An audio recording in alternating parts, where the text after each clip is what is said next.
listening to We Watch Movies. I'm Ava. And I'm Jenna. And we watch movies. Also, it's Thursday. Wow. Okay, this is really strange because I gotten into the rhythm of recording this podcast on Wednesdays, and now it's Thursday, and it's kind of throwing off, like, everything. Yeah, it's definitely strange to remember that I had to come home and do this, and then I gotta do everything else I gotta do. Yeah, we had technical difficulties yesterday, so that's why this isn't coming out on Wednesday. And also, in the event that this comes out on Friday, it's because my Wi-Fi sucks. Apologies in advance. We're hoping Thursday, though. Anyways, we're talking about The Life Ahead. So, The Life Ahead came out on Netflix, I think, a couple weeks ago. Yeah, a couple weeks ago, I think. And, it was pretty good. Jenna, what were your initial reactions to the movie? I really enjoyed it. I thought it was a good movie. It was a really good contemporary. It was a foreign film. It had good characters. It was very character driven. And I just thought it was a very soft spoken movie. It didn't rely on like any big gimmick or like outstanding like plot or like just events that happened. It really just allowed the characters to drive the entire movie, and you just followed them. Most of the things that I enjoyed about this movie were either like embedded into the story or just directorial choices, and I just really enjoyed it. I thought it was a good movie.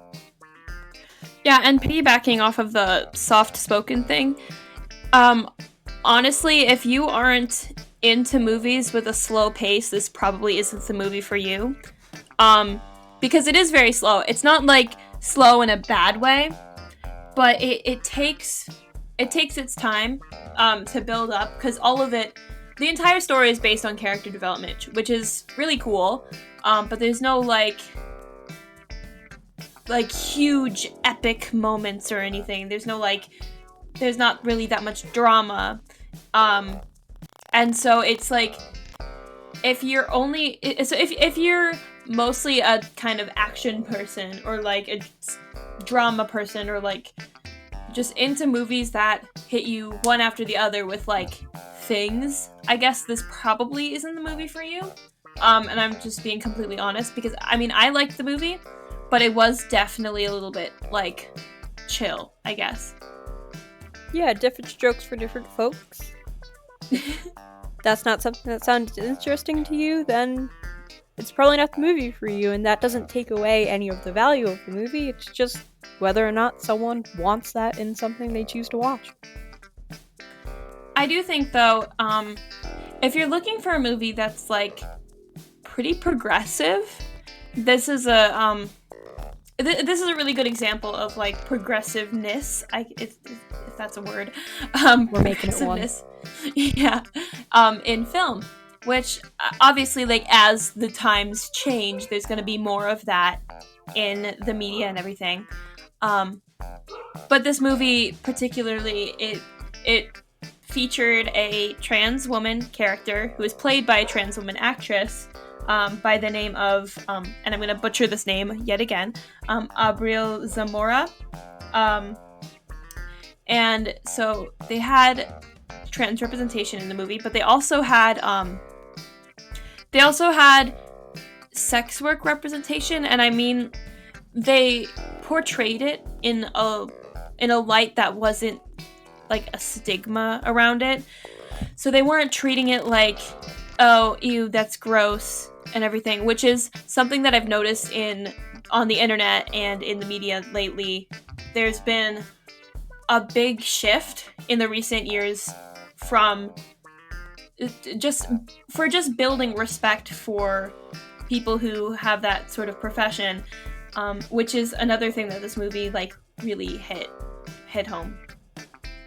Yeah, I really enjoyed the more sympathetic, I guess is the word I'm going to use for it, like portrayal of these people who have those jobs, because it just like, all of the characters are human, and it just shows that people can have complicated lives. Like, yes, these characters were sex workers, but at the same time, they were also mothers who had children and needed to provide for them. This is what they did for their living. They still had emotions, they still cared about people, and they were more than their sex work. And it was just nice to see a movie like deviate from just this stigma and stereotype that we have for these individuals. Yeah, and there was also representation, like racial representation and religious representation in this movie. Like there is a little bit of everything, because the main character was a refugee from Senegal, and then the other main character was a Holocaust survivor, and then there was a character who his religion prevented him from marrying a Jewish woman, I guess. They didn't really specify what religion, but so there was like a lot about Jewish prayer and like sort of how that intertwines with her culture and everything, and so there's just like a lot of good put into the characters, I guess, is just like the overarching theme of this statement. Yeah, and there was also a pretty strong focus in this movie on mental health, and especially how it relates to trauma. Both of the main characters had something from their lives that deeply affected them moving forward, and I could have made some sort of statement about the title there, but I didn't. But it kind of just really demonstrates like how people have things in their lives that they carry with them, and how they deal with them, and the support systems that they have. And I thought the two main characters played off of each other really well, and they really told this story without having to have too many catalysts that weren't between the two of them.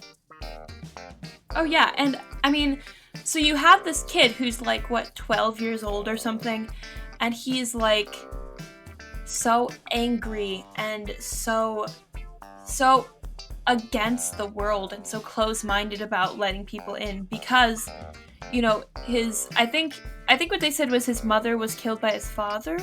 I think they mentioned that. But we know his mother's dead for sure.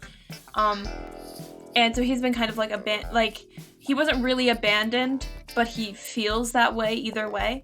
Because they even mention it in this one part. He's talking to his sort of foster brother, Yosef, I guess. And they were, so Yosef was talking about how his mother left. And then Momo was like, oh, well, I wasn't abandoned, my mother died. But you can tell he feels abandoned either way. Yeah, and there was also the motif of the lion in this movie as well, that I think we discussed this before, that it kind of represented faith, and that too kind of like those feelings of abandonment in what you have with you and what you don't, and moving forward. I thought this movie did a really good job of like packaging it all together and using that as a form of storytelling. Yeah, and I mean, so the lioness was like his own coping mechanism. You know how you'll be a child and you'll have an imaginary friend or something that you can lean back on, and I really liked how that was sort of related to his faith, or and I think because he mentioned that he didn't even know that he was Muslim, I think it was, until he went to school or something, and then the guy at the bookshop, or I don't know what shop was it, because I know he had books in the back. I think it was kind of just like maybe a convenience store of sorts, like a general store. So the general store guy that he worked for told him about what the lioness meant for his religion, which was interesting because I think he had the lioness before he even heard that, right? I think so. Well, but also the convenience store man. So Momo starts. His first job is drug dealing with like this really shady crowd, and he likes it because he's making money and he feels like he belongs and everything. And then he starts also working for this this convenience store guy, and he tries to lend support to Momo, which he's not getting in his other job, because his other job, it's all about these people who just want to make money off him. They don't actually care about him. And then this man at the store, he actually does care about him, and eventually when Momo leaves his drug dealing job, he comes back to the convenience store, and that's kind of one of the places where he lets other people into his life, like into his heart, and he's like puts his faith in other people and everything. So I liked how they kind of established that guy's connection to the lioness as well. Yeah, again, like, this movie is very soft-spoken, and I just like how it has this map of characters and it uses them as kind of plot points instead of maybe a more, like, event-heavy movie. I don't know, this just felt like a very much of, like, a fresh breeze, or just, like, a nice change of pace in movies that I've been watching recently. Not to mention, it was just beautiful as like cinematography, like in cinematography and in soundtrack and in just design in general. I think it was just gorgeous. Oh, undeniably. Like, I remember, like, just, and I'm also, like, a really just big fan of, like, urban shots of things, but whenever the camera would pan out to the city that they were in, and I know this movie took place somewhere in Italy, I believe, I don't know where, but whenever it would pan out to the city, I would just be like, wow, this is so beautiful, and I'm stuck in my home, but wow, this is great. I would watch this movie alone just to see all of these shots. Mm-hmm. And yeah, it was just done really well. Yeah, and I mean, I think that's something that a lot of movies kind of ignore. Like, they'll put a lot of effort into capturing the subtle nuances or whatever that's in the actors' faces and everything, and it'll feel very intimate, I guess. But then they oftentimes forget that there's a bigger picture in every scene, and not by bigger picture, not meaning like the theoretical picture, but like the literal picture. It really helps to establish the scene and establish setting, and just also establish like the vibes, I guess. There's probably a better way to say that. But like, it helps the audience connect with the location, which I feel like this movie did really, really well. Yeah, like, the atmosphere was really nice, and it kind of felt like very calm, but there was always something underneath it threatening to, like, disturb it, and it just made for not like a tense experience, but like in your mind you're always waiting for this other shoe to drop. And I don't know, I feel like that was conveyed somehow, or maybe that was just me. Yeah, and I mean, so spoilers, by the way, if you're still listening to this and you're worried about spoilers, probably hop off about now. But so the way that, so they kind of built up the whole time that Madame Rosa was gonna die. I mean, it was kind of like, that's one thing they were building. But sort of at first, how Momo was really insensitive to what she was going through. And then eventually, when it was just them, he finally, like, when he actually realized that he cared about her and that she cared about him,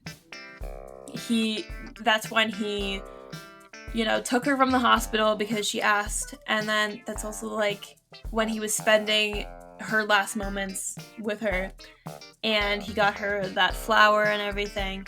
And so it's a very different side of Momo that you see change over time, just because you see Madame Rosa deteriorating, but you see their bond, like, forming, which is really great. Yeah, and I feel like it's not a full change that Momo goes through. I feel like it's definitely, like, he has changed from the beginning to the end of the movie, but I feel like there's still more, like, the story isn't completely over, because, like, it's really towards, like, the end of the movie where he quits his job as, like, a drug seller and, like, really embraces that, the life that he was given with Madame Rosa. So I feel like while they focused on, like, having this character go through a change, I kind of like how it left so much more unsaid and how there's still so much left for this character to do. Yeah, and I feel like because he was so young, it would have been kind of bad if his story ended in this movie. I mean, not that doesn't necessarily apply for every story, but I think in this case, it was more of a he has a story because of Madame Rosa rather than his story is his connection with Madame Rosa. Because, like, if he didn't meet her, he would have probably ended up a thief or a drug dealer for the rest of his life with, like, out a house or a family, like, living on the streets, or maybe living in a place somewhere, making drug money, probably falling into a bad crowd and dying young. So I think Madame Rosa really is, she, like, gave him his life back, which is, it's really amazing to think about. Yeah, I don't think I could have said it any better myself.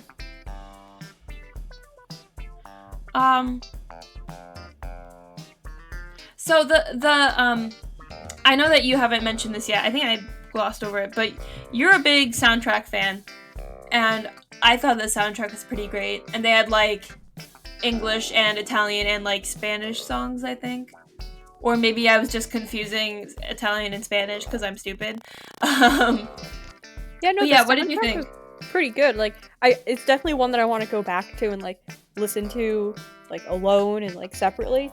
And I haven't done that yet. But no, I thought it was really interesting, and it was not what I had expected it to be. Like, generally when I turn on a movie in my head, I'm kind of, like, guessing as to, okay, what is this composer going to do? How are they going to deal with the material they have? Will it match? Will it be different? What are they trying to convey? And I thought it worked really well for the movie, and there were times when, like, they really let the score come through, and I just really enjoyed it. It was pretty, it had all of the sounds that I think that helped really move the emotions along, and again, there were multilingual songs in there that were also really cool, and I'm so used to, like, wanting there to be, like, original scores for movies that I forget, like, how good an actual song can be in a film. So that was also something I really appreciated. I think, so also just in terms of how they were able to use, like, the physical aspects of the story, that room in the basement that Madame Rosa had, I think it was very telling of, it was sort of representing her and Momo's kind of walls up, like, figurative walls. Because, like, you know how at the beginning she wouldn't let anybody in that room. And then at the end, you know, that's when she was dying and she was letting Momo into that room. And that was, like, when she was like, okay, I would let you live with me, blah, blah, blah. Because at first she was very against it, and she didn't want him in that room, she didn't want him in her house or anything. And then all of a sudden they're family, and she's letting him into that room, and I think that was a cool little thing that they added. Yeah, like, I thought it was a really good representation, like you said, and it was just kind of became, like, almost, I don't know how much I believe this, but it kind of became, like, an emotional core to the movie. Like, instead of the climax being, like, out in the open and, like, this big space and this big thing happening, it takes place in this basement underneath the bright room that's usually full of all of the other characters we've been seeing, and instead this climax kind of takes place, like, in this basement with our two main characters. It's really quiet, and then one of them dies, and I thought that was really interesting, but I don't think there was any other way this movie could have done it that would have delivered the, like, emotional set piece that it did. Yeah, that goes back to sort of the whole relaxed, like, slow tempo of this movie. Do movies technically have tempos, or is that just, like, a thing that I just made up? No, I think they do, because there's definitely, like, pacing and plotting of movies. I've watched movies that have no right to feel as long as they do, and then I've watched movies that have no right to feel as short as they do, but it's how they deliver all of the beats of the story that really drives how fast it goes. So I think you're right in that. I feel like for me, when I'm watching a movie, I sort of gauge the tempo by how fast it's making my heart beat. Which I don't know if that's like an actual thing. I don't know if that's like a thing that normal humans connect with, but like when like something picks your heartbeat up and like gets the adrenaline pumping, that's like when it's going faster. Like it's like an actual metronome of the movie. And this one was all very like slow and relaxed. But I mean that doesn't mean that there wasn't nearly as much emotion, but it was still like I was still feeling emotion. It just wasn't like adrenaline as much. I mean there were little parts here and there that were faster paced, I guess, but it was I think this is like a slow heartbeat movie, I think. Which like if you just want to chill, definitely like this is a good choice.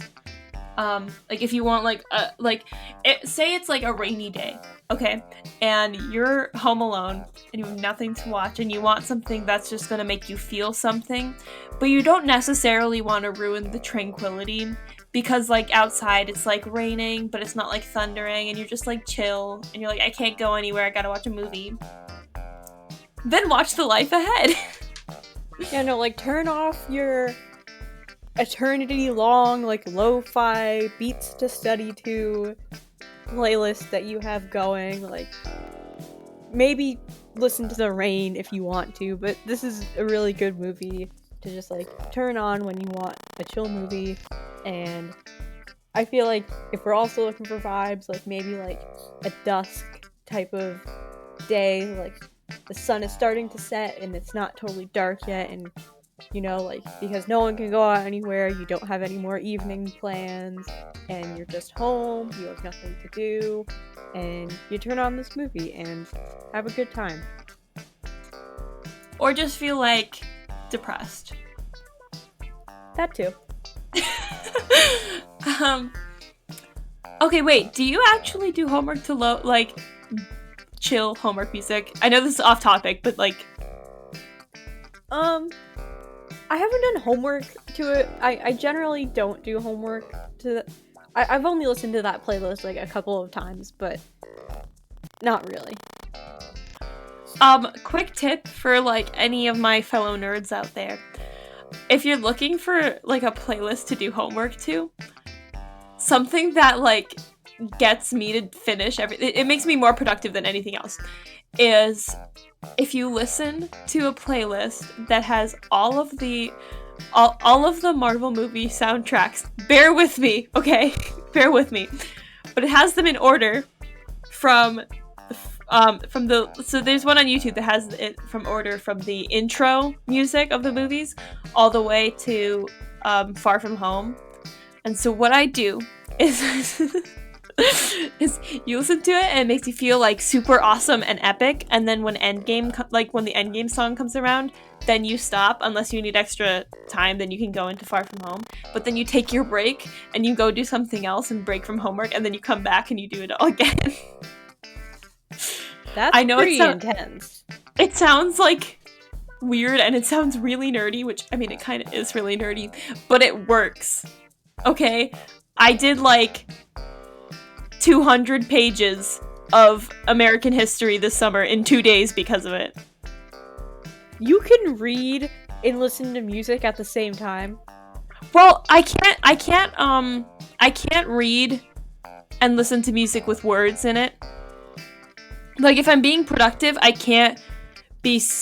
never going to be as productive with music with words as I am going to be with instrumental music.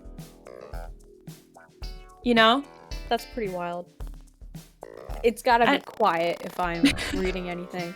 But like I remember like back when the quarantine first hit and there wasn't really like live learning and we were just doing assignments and getting them done at a certain time, and I remember I listened to like all of the Game of Thrones music, like all of the soundtracks, the Hans Zimmer like concerts, those were pretty big. And then there was like one day when I really listened to the Ant-Man theme song a lot. That was definitely towards the end of the school year though, so I was definitely losing it by then. Yeah, I don't like silence. Like usually in my spare time I'll have like a YouTube video or a podcast, or like a movie or music or something playing in the background. And I know there's probably like some sort of like unhealthy thing to do with that, because like everybody's like, ugh, you just need to like let your mind breathe in silence for a second. But like my house is never quiet because we have like 6 dogs, so it's never quiet here. So I just have my own music or whatever, and yeah. So that's that. I can't do things in silence as much as I can when they're not in silence.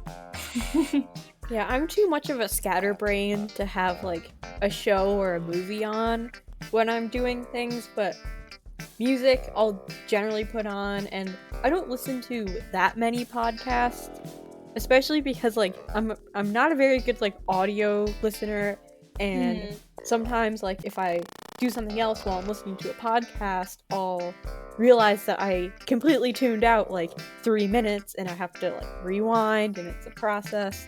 So music is generally what I use. I can't listen to podcasts for school without giving my full attention. Like, but I listen to podcasts that don't like matter. But like, so when I'm talking like movie, I probably wouldn't play this one in the background. Play Life Ahead in the background if you forgot that this is a podcast about the life ahead.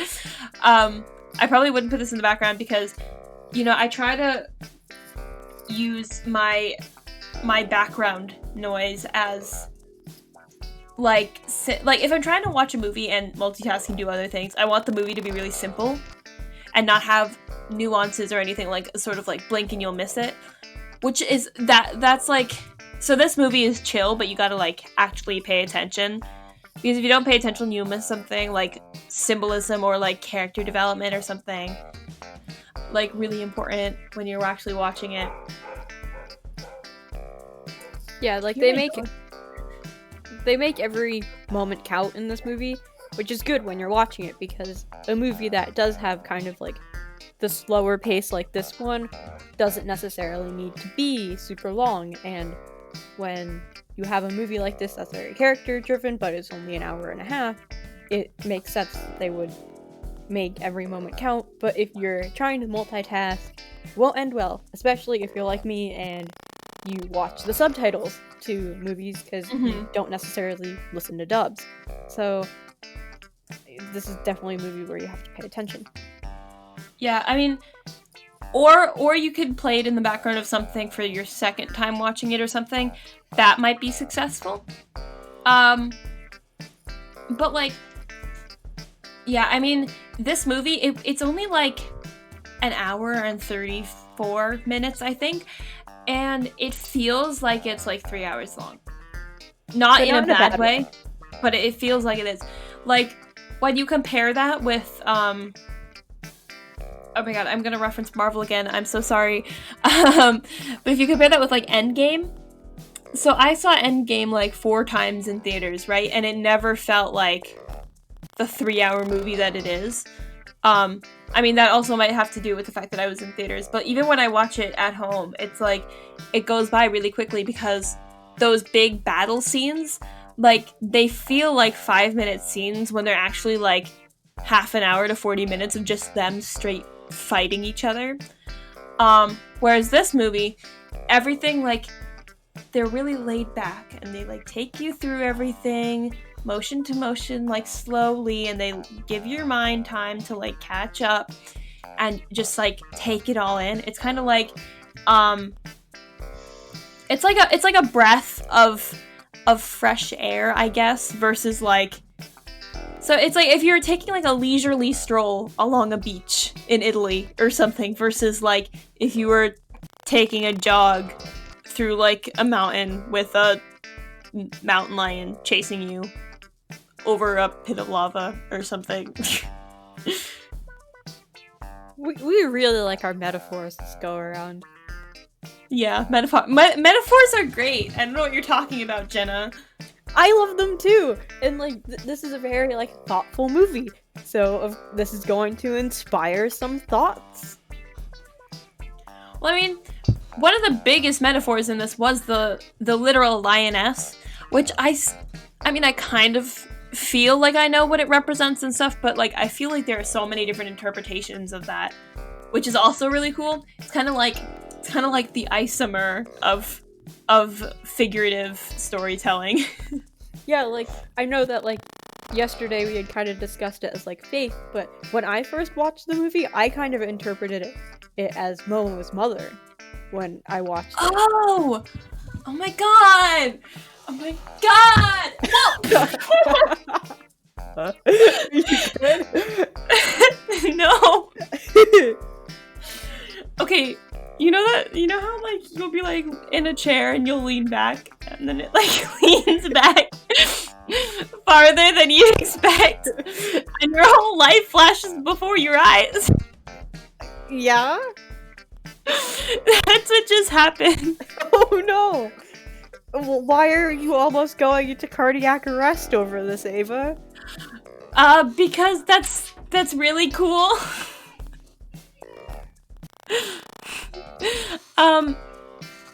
Yeah, I mean, like, a lot of times, I guess, the whole, like, lionesses are frequently used as, like, a mothering figure symbol. Like, if you think about, but, like, in Lion King, you have, Sarabi, and, like, so whenever you're trying to represent, like, a powerful, like, mother figure, you think of a lioness. Like, that's, like, the first place that I feel like a storyteller's mind might go to, because, you know, the lioness is the one that hunts and takes care of the children, and then the lions are just kind of, I'm more masculine than you. Go away. Roar. Grr, my mane is darker than yours. Testosterone. But, like, it's the lionesses that do all the work, and they're the ones that, like, take care of the kids and do the actual birthing of the children.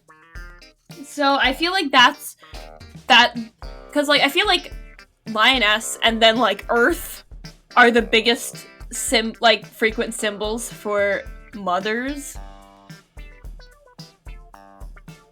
Yeah, and that kind of stems from, like, a lot of, like, stories and archetypes over the years, and I like how this movie kind of used a figure that could be interpreted in so many ways and left it fairly open-ended, because we both got different things from it, and, like, I don't know what made me think it was the mother. I don't know if someone in the movie said something, or if my brain was just like, lioness, mother, we're going with that now. And I thought it was really interesting because at the end there's this shot of Momo looking back, and they're in the graveyard, and he sees the lion, and it kind of starts to move towards him, and then it kind of sits down and stares at it for a little while longer, and then he leaves with the rest of kind of like his newfound family-ish, and roll credits, end scene, yada yada yada. And I kind of found it like Momo had finally been able to leave this specter of his mother behind, like, not in like a bad way, but he was finally able to kind of part with this thing that had been watching over him for so long, because he had found other people in his life and he didn't need to hold on to this thing that wasn't real anymore. Yeah, because I think he was very reliant on it at first, and that's kind of why, you know, when he has his therapy sessions or whatever, the therapist is like, oh, so your lioness is just visiting you now? She's not, like, gonna go maul people like you said she was and stuff. And so that's kind of like how, you know, a mother would have to protect her child. Like, if a child was scared, the mom would go, like, tell the person off or whatever. But so that last scene was very open-ended for Momo, which I think we already touched on a little bit, but I know at the beginning, Dr. Cone, I think. So Dr. Cone sends him to live with Madame Rosa because he just can't deal with Momo being such a rascal all the time. And so he sends him to live with Madame Rosa. And because he needs time to find Momoa home, and so he doesn't want to have like child services up his butt all the time, and so I'm wondering, now that he doesn't have Madame Rosa, is he going back to live with Dr. Cone, or is he gonna get a new home or like a new family, or is he gonna go live with Lola? That's another thing that I thought about, or maybe the guy at the store. All very valid options. Yeah, and I like how you're allowed to have that kind of like thought process of what is the life ahead of this boy and what does happen to him. And I like how so many times in like media and cinema we are always given those answers like, okay, and then this happened and then this happened, and the story always kind of continues. So I thought it made more sense for closure to not give us that type of closure, because we had enough by the end of the story. Oh yeah, and unless it's like a historical piece, I don't like you know how at the end of some movies they'll like put in the end credits, Momo went on to become a doctor, and Lola cured cancer, and Yosef wrote a self-help book and started a show. I don't know. But like, I feel like there's a lot of times when movies will do that, and I feel like it's only acceptable if it's like a true story, because in that case, like, the story's already happened and it's not really open to interpretation. But I'm really glad that this entire movie just in general was really open-ended, and I like that. Yeah, I would prefer more of that in just any sort of media, because while I also understand that we get a lot of like sequels or even just like ideas at the end of things, like a little post-it note before we can really put a pin through all of it, that kind of gives us a little more. And I get that can come from like loving as a creator, but I think sometimes you have to learn how to let go of those things and let the audience absorb things how they want, and just let it sit with them. And putting too much of an ending on a movie can really mess with what you're trying to do.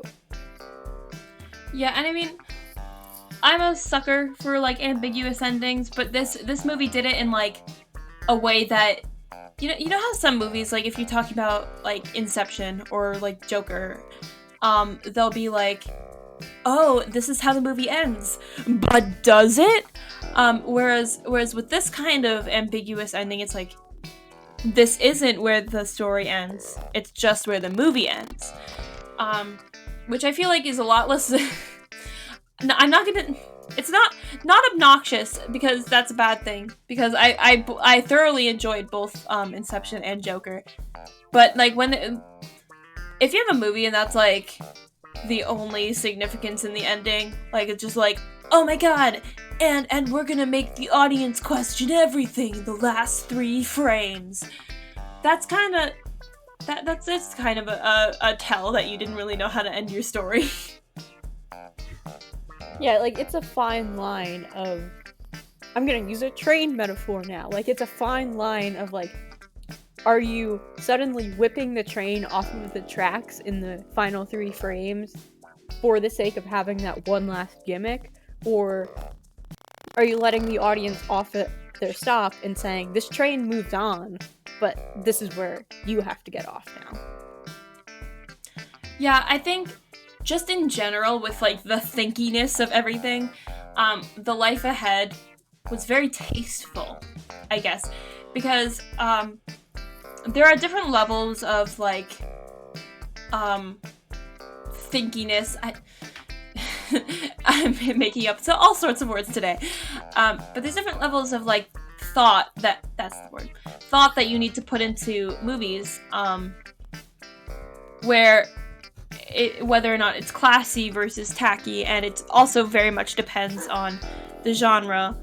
Like with a movie like Inception or Joker, those movies are both like very thought-based, and you are questioning everything like the whole time. But if we're going back to that pacing sort of thing, it's very fast-paced. You know, there's these crazy action sequences. Like, the entire thing is all about, like, questioning yourself, because that's kind of the basic thing of the movie. But, like, if you're trying to make a movie and you don't need any of that, like, craziness, like, if you have the opportunity to make a thoughtful movie and not, like, spoil it just for the sake of being super indie, that's definitely more enjoyable for a viewer, at least in my opinion.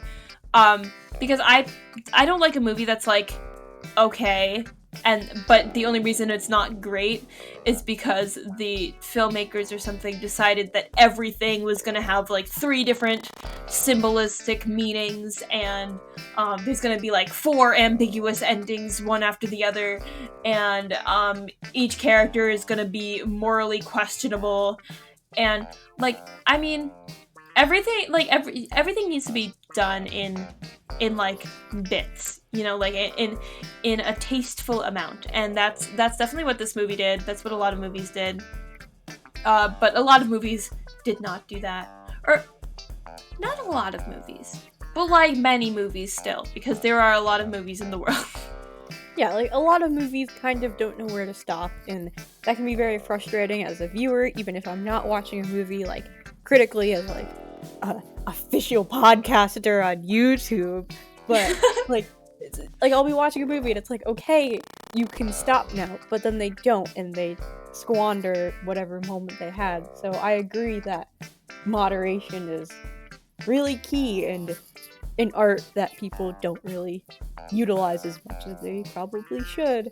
But when this movie does kind of, like, have a few occasional moments where it kind of, like, really, like, makes its voice louder and, like, really, like, utilizes things and, like, for the sake of the movie, like, I will be gosh darned if I do not bring up this scene, which I just loved. I almost, like, paused the movie just so I could, like, take a moment and just freak out a little bit. But it was the scene where Momo breaks Madame Rosa out of the hospital, and he's just wheeling her through the hospital and then through the city, and it's just, when they get to, like, the part where they're looking out over the water and the sun is rising, and that whole moment was just so beautiful to me, and it just kept going, and, like, it wasn't just, like, this quick one-off thing, and it utilized a lot of emotions, and it just really let the moment sit, and I just thought it was beautiful. Oh my god, I totally agree. That moment was really super emotional and beautiful and everything, until I started imagining the Mission Impossible theme over it. And then it just went downhill for me. And then Jenna was never the same after.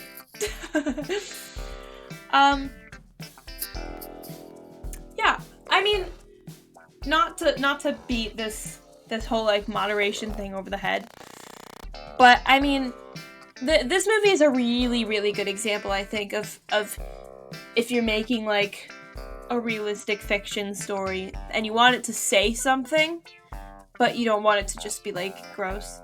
Because I mean, there's a lot of indie movies where you could tell that the director just wanted to be artsy. And I mean, this is, like, artsy in its own way, with, like, shots like that one where they're looking over the bay and they're in the sunlight and everything. And, you know, there are other ways to be artsy, which I think is definitely, like, they hit it out of the park with this, like, in terms of artsiness. Yeah.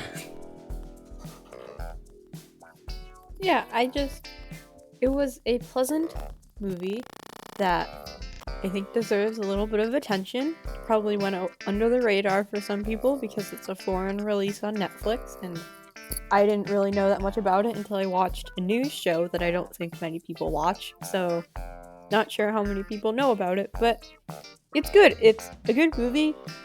I think it's definitely minorly acquired taste just because it's different and it's foreign and it's slower than I think a lot of movies that come out nowadays, but I think there's a lot to enjoy. Oh my god, but can we just, like, appreciate the amount of foreign films that are coming out on Netflix that people are ignoring. Like, okay, for those of you who don't know, because of the pandemic and everything and how we can't go to theaters, Jenna and I have been mainly picking the new releases from the Netflix coming soon page, and it's like there's like a ton of random ones, and then every once in a while there'll be like a mainstream one. But like there's a lot from other countries, and recently I watched a movie called Citation on Netflix, which I very, very highly recommend, which is from Nigeria. But it's in English, so if you're like anti-dubs or anti-subtitles, it's mostly English. Mostly. But that's a really great movie that says something and it does it well. It's got like its moments here and there, and I mean it is like pretty laid back in terms of pacing, but it's still pretty out there. And it talks about some really important stuff, just like this one does. And I think lately these foreign movies have been doing such a great job with, like, I know it's probably because when I say like they have a lot of representation of like minorities, it's probably because the ratio, or not probably, but like it's likely because of the different ratios of population in different countries. But it's just like there are all these movies, and they're doing so good with showing different kinds of people on the screen and telling different kinds of stories, like things that should be said and everything. And yeah, I'm just like so pleased with everything. Yeah, there's really no reason to not watch a foreign film. Like, obviously there is a language barrier, but generally you can find a movie with subtitles or with a dub. And even if you can't, like, sometimes movies can be fun to watch even if you don't know what they're saying. Not saying that, like, you have to go that far, but I mean, they're, like, I know that, like, Studio Ghibli movies, like, those are generally, like, subtitled or dubbed because they're pretty popular, but even then, those movies are so beautiful to look at that, like, honestly, if I had no idea what anyone was saying in that movie, I would still be, like, sitting there with, like, a stupid grin on my face because those movies are so great. But it's just really nice to be seeing all of these different perspectives and to be getting other stories in the media and on a streaming site, like, as big as Netflix. Like, even if a lot of people maybe don't gravitate towards them, they're on there for people like us to find. Yeah, I also don't know if it has anything to do with like the Black Lives Matter movement or anything, but the celebration of Black stories that have been on Netflix these past couple months, with movies like His House and Citation and this movie, and then there was also parts of the Trial of Chicago 7, everything. There's just been so many like great things coming out with like just representation that we haven't had in a really long time, I guess is what I'm trying to say. And it's just brilliant and amazing, and it should be celebrated. Yeah, and like, I'm not saying like Netflix does like an amazing job at everything, and everything they do, like representation and diversity wise, always hits its mark, because it doesn't. There are misfires, obviously, but it is nice because like there have been so many stories like of like different races and different sexualities, and it's so good to see this on a streaming site so popular as Netflix, and to have easy access to these stories and to see them like breaking through the mainstream more. It's just really nice to be able to like log on and be like, oh wow, it's a whole bunch of different people on my feed now, and not just what I have gotten so used to seeing throughout the years. And I don't know, it's just really nice to see different movies that challenge the traditional things that we see. I liked when you said that there are misfires, because my brain immediately went to what is it, Cuties or whatever. Oh. I have not. I thank God I haven't seen that movie. I don't want to see that movie. Yeah, I feel like Cuties is just off limits for us. Not to mention, did you hear about how they like changed the poster for the American? Yes, I did. That's like, okay, I mean, not saying that the rest of the movie is much better, but like still. The poster is so bad. Oh my god. Yeah.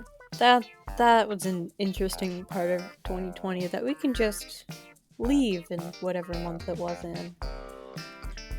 Okay, but not to sell 2020 short, but I still think that 2019 kind of like hit it out of the park with in terms of film releases. Not so I don't think so much as like social justice films, but like the heavy hitters that came out in 2019 are like amazing. And I miss that year so much. Ava, this year has been like 5 years, so please just remind me of some of these heavy hitters and like make me feel something again and like remember that there are so many movies out there to enjoy, because right now we are in a minor desert, even when we find good movies like this one. So Ava, what movies came out in 2019? Because I remember nothing. Okay, well you had Endgame and Far From Home and Captain Marvel. If you're like, well, actually no, ignore Captain Marvel. We don't like that. I never even finished that. Okay, no hate on Captain Marvel, but like kind of hate on Captain Marvel. And then there was Ready or Not, which I mean didn't get that much hype, but like should have gotten a lot more hype. Then there was It Chapter 2. They had Joker. There was Knives Out. I wasn't astounded by Knives Out, but it was pretty good. There was Little Women. There was 1917. 1917, if you haven't watched it, what are you doing? That movie's amazing. There are some other ones I think that I can't think of off the top of my head, but it was just like so many good movies that came out last year that I think that we should invent a time machine so I could just like go back to 2019 and go to the theaters every weekend again. Aw man, 2019 slapped, but you know what? It's going to be so nice when everyone can safely go back to movie theaters without a care in the world and watch movies. I feel like we say this every week, but it's going to be so nice because, like, I didn't even think about this before, but we could probably go see a movie together for a podcast. That would be fun. We could probably record the podcast, like, in person. Oh my gosh, that would be great! Which, you know, if you guys are, if anybody's, like, interested in seeing, like, us do a podcast, but, like, with visuals, like, we can film ourselves recording the podcast when we can do it together. Because I know there are some podcasts that do that. They have the audio and the video, so you can pick whether you want to listen to it as a podcast or watch the video. So if you guys want to see more of our faces, let us know. Also, this week is Jenna's week for coming out with a video. So look forward to that. I don't even know what your video is about. Okay, here's like a sneak peek. So, Ooh. This is like the first year, I think, since like 2008 that there has not been a Marvel movie released, and Black Widow a while ago was officially like just moved out of 2020, and I have no idea when WandaVision's coming out, and like, don't tell me because that ruins the video. But I'm compiling just like 5 things that if you're missing Marvel movies that you should look into. There you go. Okay, I need to watch that video. For those of you who don't know me, I'm a big Marvel nerd. Which I think is pretty evident from this video. Which, I mean, of all the movies, to get several Ava Marvel tangents, and I wasn't expecting it to be this one, but like, yeah. Strange times we live in. Also, if you can hear my dog barking, that's because she wants to see her puppies. and her puppies are sleeping right now, and she's very upset about it. But Or yeah. assuaging you with puppies. So many puppies. There's 8 puppies right now in my house, and 6 fully grown dogs. So I'm it's so a time. jealous. You have a herd of dogs in your house, Ava. I have a pack. Like, you could, like, take to the streets in Rome during the apocalypse and, like, no one would touch you. Like, Okay, they would know that yeah. you mean business. Yeah, but the puppy's eyes haven't even opened yet. Even more reason. No one would want to hurt someone with 8 small puppies that are defenseless. Like, you have such plot armor, Ava. I mean, yeah, so when 2020 eventually reveals the zombie apocalypse, because, I don't know, they screw up the vaccine or whatever, and it turns people into zombies, I'm all set. Actually, I've already planned my action plan for when the zombie apocalypse inevitably strikes. So, but I'm not gonna share it because it's a secret, and I can't give my secrets away. Well, that's fun. Anyways, anyways, this was a time we're very thankful if you made it to the end of this video. If you liked it, click like. If you didn't like it, don't click dislike, because that's just mean. Like, unless you were morally offended by our video, it's mean. and you'll be making 8 puppies cry. Yes, we'll have to record a video of all of them crying, and you will be so moved, and it'll be a sad occasion. Yes. So, yeah, if you like it, like it. If you don't like it, don't dislike it. If you have something to say, comment. And if you also liked it, subscribe. Because we like you, and we want you to stay. And we'll be making more content, so if you liked this content, there will be future content. Yeah, so we're supposed to post podcasts every Wednesday. And we try to post other videos every Sunday. So, yeah, stay tuned for future stuff. And we'll see you next week. Bye! Bye-bye!